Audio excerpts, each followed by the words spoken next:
Magandang araw po sa bawat isa sa inyo. Welcome back to our 365 Daily Devotions.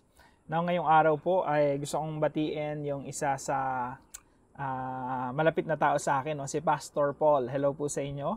At happy birthday po sa inyo. Patuloy kayong pagpalain ng ating Panginoon, ang iyong asawa at ang iyong mga anak. And gusto ko rin pong batiin si Mark and Donato ng happy birthday. So, nag-celebrate po ako sa inyo. And happy anniversary po kay Sir Donato and Sister Maylen. Happy anniversary po. God bless po sa inyo. Now, tuloy po natin yung ating series po patungkol sa God's generous provision. Saktong-sakto sa my birthday, no? Kasi yung my birthday ngayon, very generous person. At sa lahat ng mga mapagbigay ng mga tao, pasok na pasok po ito sa ating mga buhay, no? Swak na swak sa atin. God's generous provision. So, itong mga nakarang araw po, pinag-usapan natin, God provides for the righteous. Ang Diyos nagpro-provide sa lahat. He is generous to all people. Pero pagdating sa mga righteous, very soft yung puso ng Panginoon. He really provides for those people who follow Him. Pangalawa po, God will never leave us alone. Hindi tayo pababayaan ng Panginoon. Hindi tayo iiwan ng Panginoon.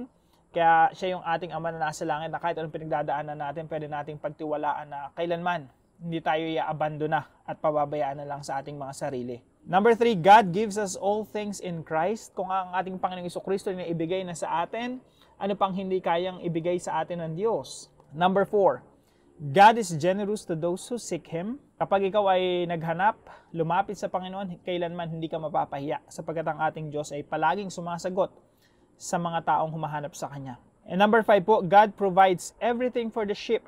The Lord is my shepherd, I lack nothing. Hindi ako kailanman masasalat sa buhay. And number 6 po, God blesses us abundantly for good works. Ito po yung topic natin ngayong araw.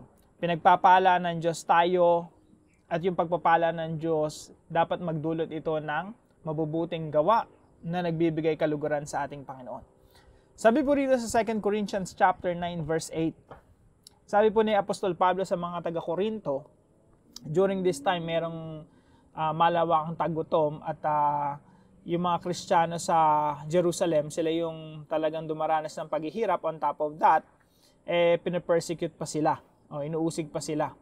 So, persecuted churches yung nandito sa Jerusalem, at the same time dumaranas pa sila ng malawakang tagutom. So, si Apostol Pablo, nagre-raise siya ng pondo mula sa Korinto, dadalin doon sa Jerusalem. And then sabi niya rito sa verse 8, and God is able to bless you abundantly. Huwag kayong mag-alala, magbigay lang kayo. Magbigay kayo ng masaya, cheerful giving. At huwag niyong isipin na nawawalan kayo.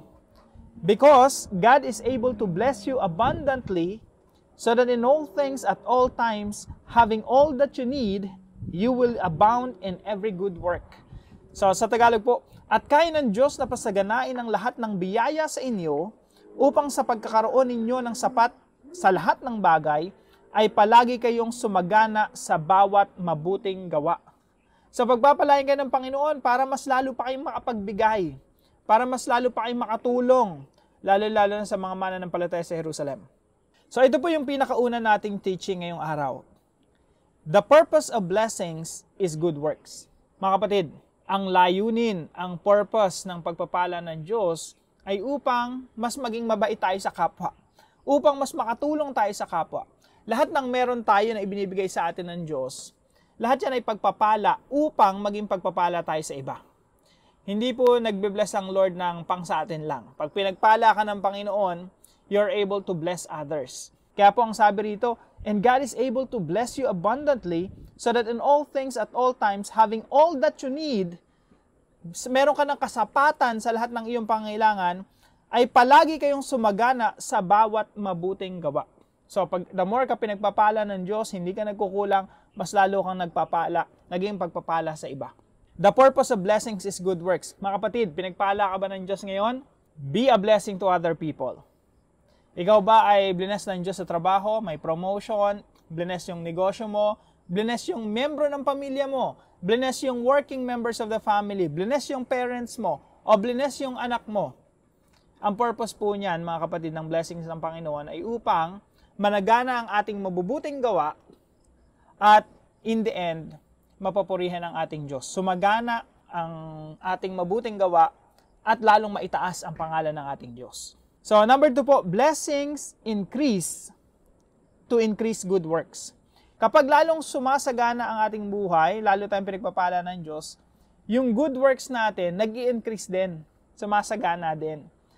Kaya, alam niyo po, kapag bless ka ng Panginoon, sabi nga ng ilan, no, yung blessings ng Panginoon, hindi dapat yan nagdudulot sa'yo na mag-increase ng, yung lifestyle mo, mas lalong gumarbo, no? Mas lalong yumabang yung pamumuhay mo.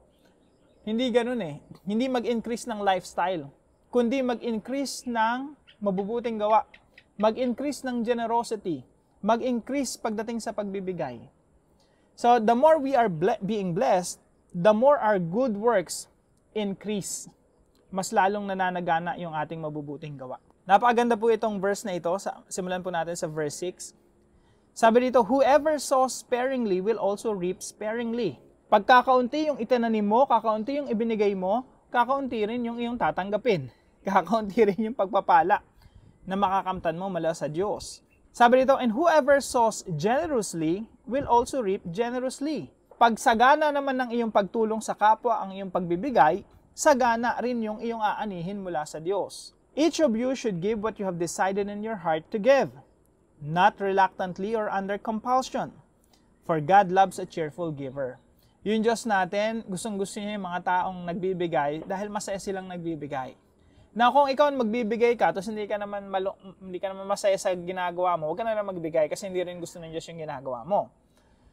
Na kung ikaw ay nagbibigay dahil maalwan yun sa iyong kalooban, masaya ka sa ginagawa mo kasi binibless ka ng Panginoon eh. Naturally kasi pag pinagpala ka ng Panginoon, naturally you also want to bless others. At masaya ka sa ginagawa mo. If you're happy with what you're doing, God is also happy. Masaya din ang Diyos.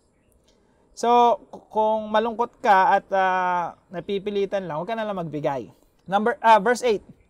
Ito na po yung verse natin. Sabi dito, and God is able to bless you abundantly so that in all things at all times, having all that you need, you will abound in every good work. So, habang nag-i-increase yung blessings natin, dapat nag-i-increase din yung ating mga good works. Ano po ang magiging resulta nito mga kapatid? Number 3. Teaching number 3.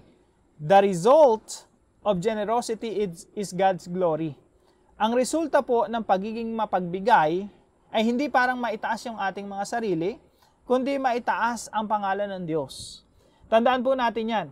Kapag yung tinulungan natin, tayo ang pinapasalamatan, walang problema kung pasalamatan tayo. Pero pag hanggang doon na lang, sa atin na nagpapasalamat, tayong nakikita, tayong naitataas, forget about it. You're doing it the wrong way. Kapag may tinulungan kang isang tao, you make sure na yung Diyos yung napaparangalan. Kaya as much as possible, do it in secret. Ngayon, kung hindi, may times talaga hindi mo may sekreto, you have to make sure na ang kaluwalhatian napupunta sa Diyos kasi it's easy to give, lalo na sa Greco-Roman culture, sa panahon ni Apostol Pablo. Usong-uso yan eh, nagbibigay yung mga mayayaman tao, successful na tao, magbibigay sa mga, for public use na pwedeng property, pwedeng pera, pwedeng magpapapiesta, tapos itataas yung kanilang pangalan, no? Magtataas ng sariling bangko. Maling-mali po yun, hindi po yun Christian biblical perspective. Sa atin po, pag nagbigay tayo, pag tumulong tayo, ang naitataas ang Panginoong Hesukristo, ang Panginoong Diyos. Kaya sabi po rito, basahin po natin yung verse 10.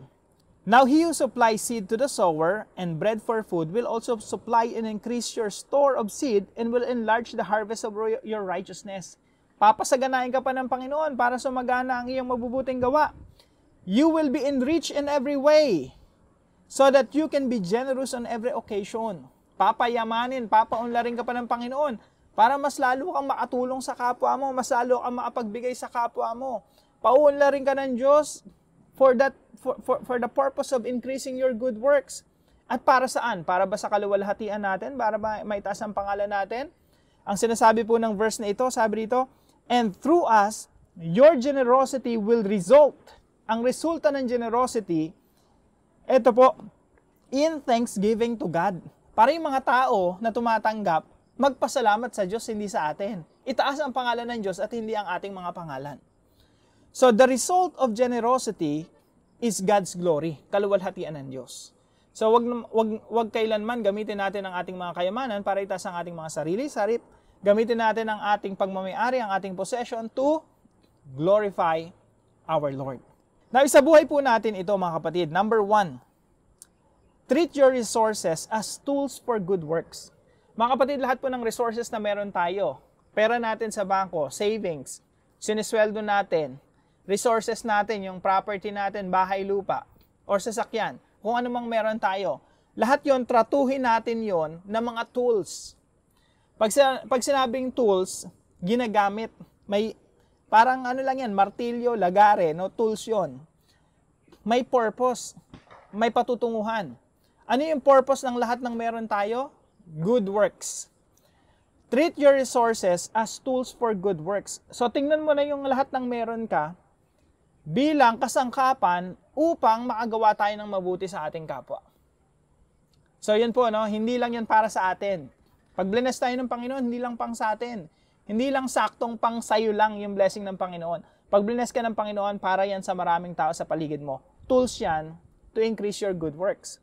Number 2, increase your good works to increase blessings. Mas lalo mo pang gamitin yung iyong mga pagmamayari mo para managana ang iyong mabubuting gawa at managana rin yung blessing sa iyo ng Panginoon. Bakit ganun? Nagiging sakim ba tayo niyan? Nagiging God user ba tayo na lumalapit lang tayo sa Diyos para pagpalain? Yung iba, ganun ang ginagawa. Pero tandaan natin mga kapatid, we don't come to God in order to be blessed materially. Hindi naman hanggang dun lang eh. Ang blessing ng Panginoon, primarily ang ating Panginoong Jesucristo, spiritual na blessing, kagaya ng kaligtasan. Of course, kasama na rin yung mga material blessings. Now, lahat ng iyon, ang purpose nun, kaya gusto nating magkaroon ng mga bagay na iyon, kahit material blessings, is not just for us. Ultimately, we want to glorify God with our wealth.